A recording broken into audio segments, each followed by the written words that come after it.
Ram sir, मला एक थोडा महत्वाचा अजून एक प्रश्न विचारायचा होता हा, बोला. की या कलेकडे तुम्ही उदरनिर्वाहाचं साधन म्हणूनही बघू शकता काय, किंवा ते कसे? नाही, काय असते ना सर, माहितीये का, बरोबर. हे जे आर्टिस्ट जे लाईफ आहे हा, ना, हा. आर्टिस्ट जे एक क्षेत्र आहे, बरोबर. म्हणजे आम्हाला बरोबर. आर्टिस्ट हा पहिली गोष्ट खूप निस्वार्थ असतो. बरोबर बरोबर तो जन्मत निस्वार्थ हो, असतो, हो. निस्वार्थ म्हणून जन्माला येतो. बरोबर.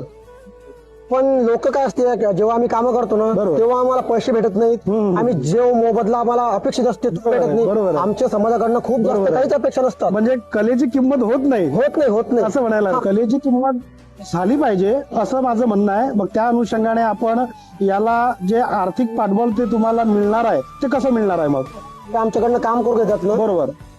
मी आधीच बोललो की कलाकारांना जास्त काही समाजाकडनं काही खूप अपेक्षा नसतात. बरोबर. कारण हा कलाकारच समाजासाठी बनलेला असतो. बरोबर. कारण कलाकारांना काहीतरी आणि हा कलाकार काय जे खरं आहे तेच लोकांपुढे बरोबर. मांडण्याचा प्रयत्न बरोबर. करतो. हा याच्यासाठीच कलाकार हे बनलेले आहेत. बरोबर बरोबर. तर मला असं वाटतं की लोकांनी त्या कलेची त्यांना किंमत व्हावी, जाणीव व्हावी, कदर करावी. म्हणून काहीतरी मोबदला दिला पाहिजे. आणि मोबदला जास्त नाही, तुम्ही जो काही मोबदला द्याल ना त्यातून हे कलाकार असे सामाजिक कार्य बरोबर आहे. करत राहतील. प्रेरणा मिळेल प्रेरणा त्यातून. मिळेल प्रेरणा आणि मिळेल. ते सतत बरोबर आहे. राहतील. करत राहतील. हा, आणि म्हणजे परमार्थासोबत पण जे साध्य होईल त्यांचा, बरोबर हे बरोबर. सांगायचं आहे तुम्हाला. बरोबर, खूप बरोबर. छान, खूप छान. हा हा.